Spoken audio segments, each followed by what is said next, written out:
Last week we did one tip for every faction in campaign, so this week it's all about battle. Beastmen. The best part about the Beastmen, aside from the obvious beasts, is their great speed. Pretty much everything on their roster is faster than average, and you can really use that to your advantage against almost any foe. Going against a tough ranged faction, flank their front lines entirely and collapse them from the back to the front. Enemy got a lot of cav, chase them down with warhounds or minotaurs to take them out of the fight. It's not just the cav and monsters either, their infantry has more speed than your average front lines, so don't be afraid to get wacky with your battle tactics and have your entire army go for a flank, especially if you can hide in some trees. Almost everything has woodsmen here, so there isn't much that can stop your flank if you do it right. BRETONNIA. If you know anything about BRETONNIA, you know that their cav are their best units by far, and while cycle charging will be the most effective method for max damage with the least risk possible, depending on the unit, you can change things up through a bit of sustained combat, or even have cav act as your front lines. At each tier you have one unit with high charge and low melee stats, and one that's the opposite, so experiment with combinations of each to take down your enemies. Sustained battling cav can still work the flanks and then hold units still post-charge, allowing cycle charges to move in and out freely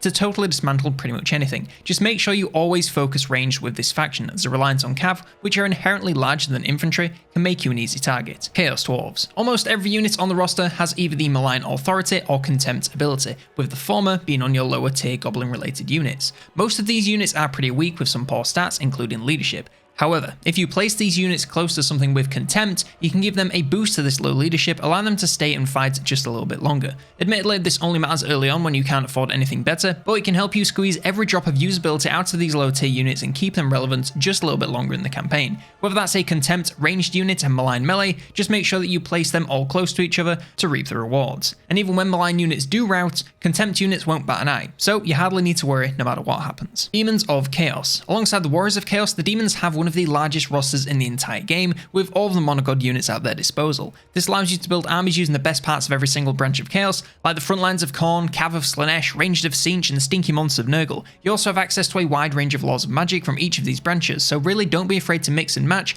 rather than stick to just one of these branches of Chaos. I know in the last video I said stick to one at a time to unlock the best stuff early on, and you should do that, but afterwards make sure you bring everyone to the same standard to unleash the full power of this extremely extensive roster onto your foes. Dark Elves. In battle, all Dark Elf units have access to Murderous Prowess or Mastery. This bar along the top of the screen will fill up as units die in combat on either side. Once full, this will trigger buffs to everything in your army, and it's basically all offense related. While it's fairly unpredictable and out of your control, if you notice the bar is getting close to full, make sure all of your units are battling to make sure you can get the absolute most out of these effects. Toss all of your melee units into combat, unleash any monsters, send CAV to get ready to charge, make sure missile units are in range to fire, hell, even get your lords and heroes involved. No matter what they can do, these buffs will make them better at it, so keep an eye on the bar at the top and prepare for takeoff as best you can when you feel it coming.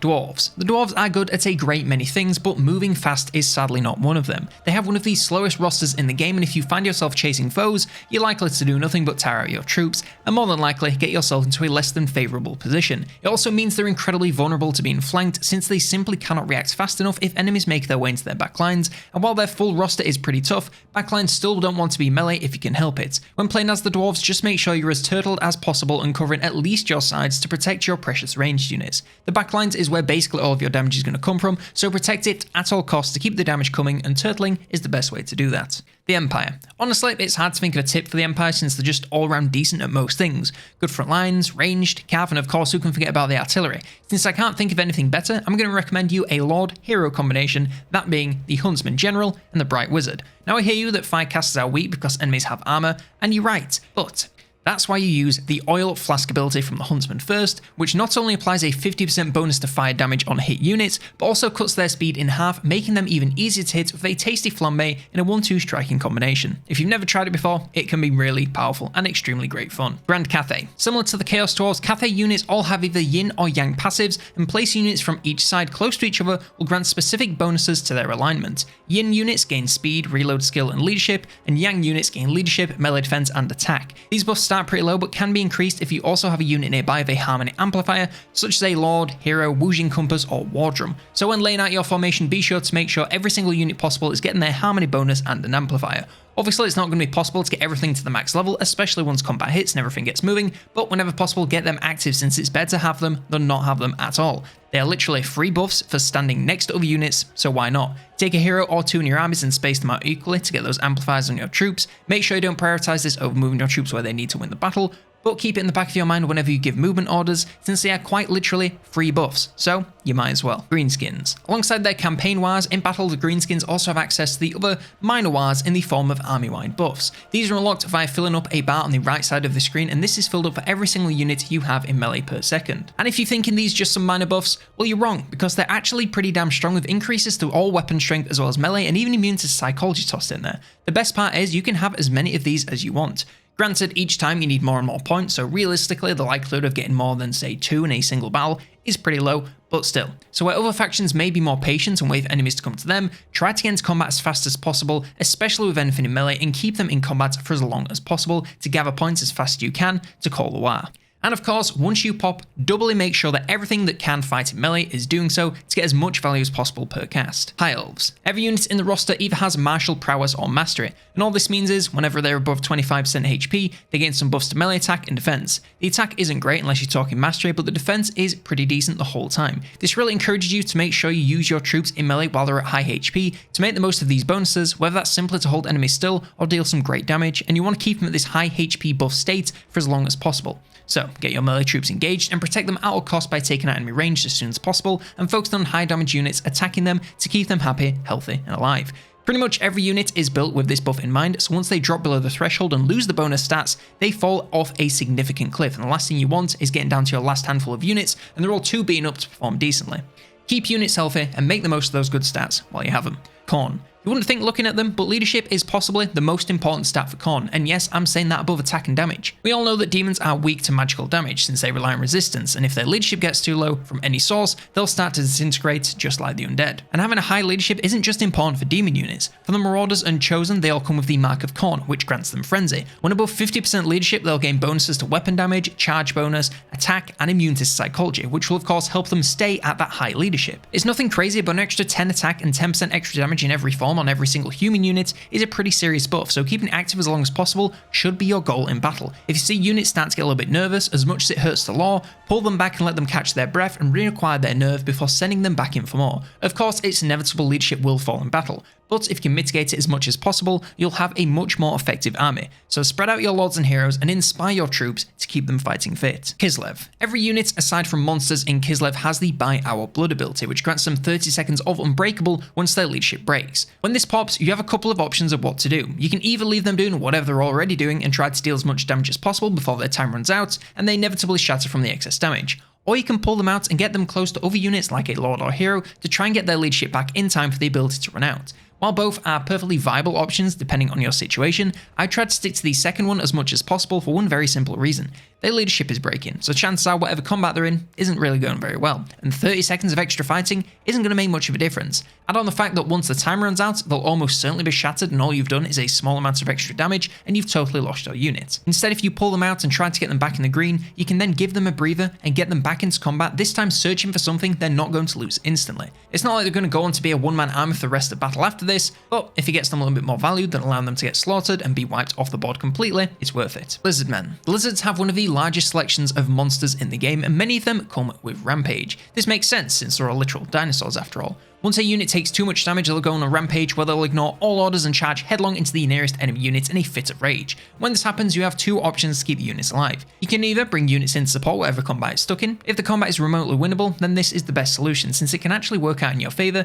if it's just attacking whatever you'd pick for it to attack anyway. If the combat isn't looking so winnable, you can instead use the Cold-Blooded ability that any lord comes with. This will instantly stop the rampage and grant leadership for 40 seconds, giving you time to pull the unit out of whatever combat it's in and try to get into something a little bit more winnable. I wouldn't bother pulling them out completely since chances are they'll rampage again the moment the time runs out, so just get them into a more favourable matchup and bring in support and pray they stick with the better fight once the effects wear off. Try to use the first option as much as possible since this ability has a 1 minute cooldown, so you can't do much if you have a lot of rampaging at once.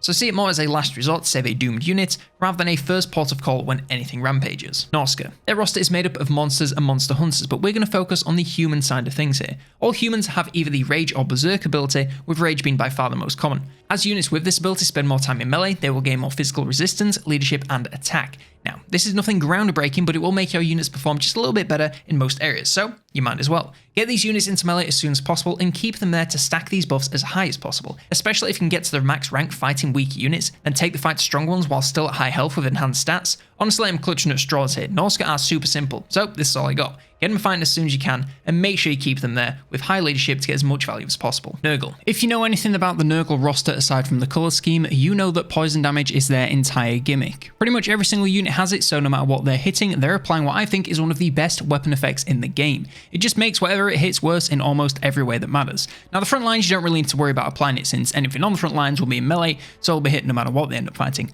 But enemy backlines are a different story entirely. They can sit out of poison's reach, and unless you specifically target them, be pumping unaffected damage at a steady rate onto your troops, and that just won't do. It doesn't matter how you do it, but make sure you're applying poison to every single unit you can on the enemy side, whether that means sending your units around for a flanking melee, or just using one of the limited ranged options to spread it to far out of reach enemies. Just make sure everything is blessed by Papa Nurgle to protect your army and vastly reduce the efficacy of everything on the enemy side. Ogre Kingdoms. Obviously the best units in the Ogre roster is of course the Ogre units themselves. Noblars are all well and good, but when playing as the Ogre Kingdoms, I want some damn Ogres in combat. That being said, they're also a little harder to use effectively than it first may seem, and honestly they end up being one of the hardest units to use in game. This all comes down to their stats and the Ogre charge passive. They're charge focused units, and this passive lets them keep half of their bonus damage when going against braced units with charge resistance. This means they're some of the best charge units in the game, since they can get that bonus damage even when they're going into units that counter them. The problem is, this then requires you to be constantly charging them in and out of combat to maximize their damage output, which means you need to micromanage pretty much every single Ogre unit in your army to get the absolute most out of them that you can. It's a lot to do at once, so slow-mo is recommended until you can get more on top of things.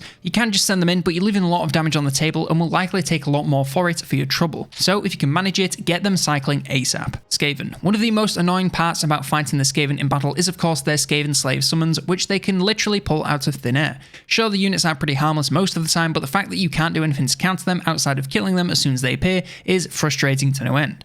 That said, when playing as the rats, you can use these summons to your advantage by saving them for key moments when you need them the most. Since they're not going to win a fight versus even the weakest of ranged troops, you want to instead use them to bog down enemies whilst also bringing in something else to do all of the real damage. For example, if some ranged units are running back to their army to escape your doom wheel, pop these in the way and all of a sudden they're stuck in place, making for an easy charge and a dead enemy unit. At the front lines falling back to escape something high damage in your front lines, plot some slaves in the way and kill or shatter them before they can make a move. If anything is trying to move in a way that's not advantageous to yourself, throw some slaves at them to slow them right down and sow some chaos on the enemy side. Don't just send them in mindlessly to fight, use them for something they can actually excel in and get the most value out of them that you can. SLAANESH. If you know anything about SLAANESH, you know that charging is in fact the name of the game. Their cav and chariot roster are extensive and terrifying, but charging isn't just limited to them. Most of their monsters and pretty much everything else also have a decent charging ability and the passive called Devastating Flanker. This causes charge bonus to be doubled when attacking enemies in the rear, so you guessed it, aim for enemies' rears like your Isabella with a white English boy and a strap on. Just like ogres, cycle charging is needed to maximize damage and reduce casualties to your own troops, and now you have the added challenge of make sure you hit enemies in the back, which can be harder than it looks. Sure, charging the backs to the front lines is easy, but for backlines they'll be constantly changing the direction they're facing as they see you coming. One way to make sure you get full use of this passive is to charge 2 units at once from opposite directions. No matter what direction the target tries to face, one of your units will hit them in the back, so you'll have a devastating flank no matter what. If you're going to go to the effort of playing SLAANESH and mastering micromanagement already, why not toss in some specific targeting of rears for good measure? Tomb Kings. In battle, these Skelly Kings have access to the Realm of Souls, which is a bar that fills up along the top of the screen. It's filled every time one of your own Tomb King units dies, and for each tier, every Tomb King unit in the army gains replenishment and eventually a Ushabti summon. Now, am I saying you should feed weak troops to enemies to pop these effects? Of course not, that'd be a waste. I'm saying you should do this once all of your units are in combat and have taken a couple of hits. Make sure you engage your army all at once so everything has taken a few hits each and can contribute to filling up the bar, and hopefully that time your weak units with large unit counts will have taken enough casualties to get replenishment for the rest of your army. Later on, when you have full armies of strong units, you'll instead be pulling more units out that are taking too much damage, like Tomb Guard, to make sure they don't die before they can be healed. The last thing you want is filling up the bar using your best units only to heal your worst ones, so prioritize keeping high value units alive by pulling them out of combat and allowing them to heal before sending them back in. And lastly, that Ushabti summon can go anywhere, so either aim for enemy backlines to take out high value targets you can't otherwise get to, or get them fighting on the front lines to add more monstrous support, where they can fight alongside your other units to get value before being taken down. Siege. Speaking of keeping units alive, all units in the Siege roster benefit from the Barrier, which is a replenishing shield that takes damage before HP and regenerates when not taking any damage. This means you can send units in, wait for them to burn through their barrier, and pull them out before they take too much damage to their actual HP bar. keep them out of combat for a little break, and they have a whole new barrier to go in and do the process all over again. Do it right and you can basically avoid all damage to make sure enemies get next to no value in combat. The higher the tier the unit, the more total barrier they can have, so make sure you're keeping an eye on their HP bars to make sure you can avoid as much damage as possible. It'll be more of a challenge for your front lines infantry, but for CAVAN monsters, you can keep them healthy for a very long time. The Vampire Coast. If you know anything about the Vampire Coast, you know that their main power is their gunpowder units. These gunpowder units all have an ability called Extra Powder, which grants them more missile and explosive missile damage when above 80% ammo. This means you want to do two things. First of all, keep them off fire at will and choose their targets especially right out of the gate to make sure that increase in damage is going to the units that need it instead of just some weak ass meat shields leading the charge. Secondly, use the Gunnery White Hero's ability to replenish ammo early before units run out of ammo to keep your main damage above 80% ammo. And I just realized how many times I actually said arrow, but you get the idea. Once something drops below 8%, especially if it's your main damage, give it a boost for bonus damage that you'd otherwise miss out on. Vampire Counts. One of the most seemingly useless units in the game are the corpse cart variations for the Vampire Count. Whilst most of the time I agree that units whose entire purpose is to buff other units are a bit of a waste, in the case of the Vampire Counts, I could not disagree more. Now I'm mainly focusing on the healing variations here since the base corpse cart is pretty crappy, but once you're passively replenishing HP in an area, all of a sudden you have me on board. Basically every unit on the Vampires roster relies on some form of healing to be effective, whether that's naturally low defenses or HP bulls. So getting as much as you can outside of spellcasters is the way to go to keep things running smoothly. If you can't afford a bunch of necromancers which can actually get corpse cart mounts later on, then pick up a couple of unholy lodestones and spread them throughout your army to get tons of healing for free. Later on you can get the Mortis engine which does this as well as a myriad of other buffs and bonuses, and believe me when I say it's worth taking these units to just have them sitting there and doing nothing. Set them and forget them as your units bask in eternal life. The Warriors of Chaos. Now I could say the same thing I did for the Demons of Chaos, but instead you're getting a tip all of their own. So this technically links to campaign, but when playing as the Warriors of Chaos, you get later tier units by gathering XP for your basic units and progressing them up the tech tree using upgrades. In battles, your units gain XP by killing enemies, so once you win a battle, why not spend the rest of time chasing down anything retreating and getting as many kills on your low tier units as possible to farm XP. Even before battles are decided, if there are easy free kills, get low tier units in there to get some XP, even if it'd be easy to take them out with something much better. It's a really weird playstyle where you have to manage your units in a much different way to make sure they get plenty of experience, like you're a parent trying to prove you don't have a favourite child. On the other side of the coin, make sure you keep later tier units alive as much as possible, as replacing them can quickly become a several turn long affair since grinding that XP sure ain't easy. Focus on favourable matchups for everything to make sure you get the most XP for your army, and you should progress at a steady rate. And finally, the Wood Elves. This one is hilariously on the nose, but it really is true. When playing as the Wood Elves, play in the woods. Everything in their army has woodsmen, which means easy movement and battling in the woods. Chances are not everything you come up against will fare the same, especially for large targets or cav, forcing them to get to you in the woods, which will reduce their efficacy significantly. Your units will be able to fire on approaching enemies without a massive loss of damage output, but missiles coming into woods will have a much harder time breaking through the canopy. There's not really any reason not to stick to forests. You're playing as the faction of literal tree huggers, so get your units in there and have a cuddle. And that's one battle tip for every single faction in Immortal Empires. Did I miss something you think should have made it in? Let me know in the comments down below. Like, subscribe, and if you want tips for every single faction in campaign, then check out this video to see just that.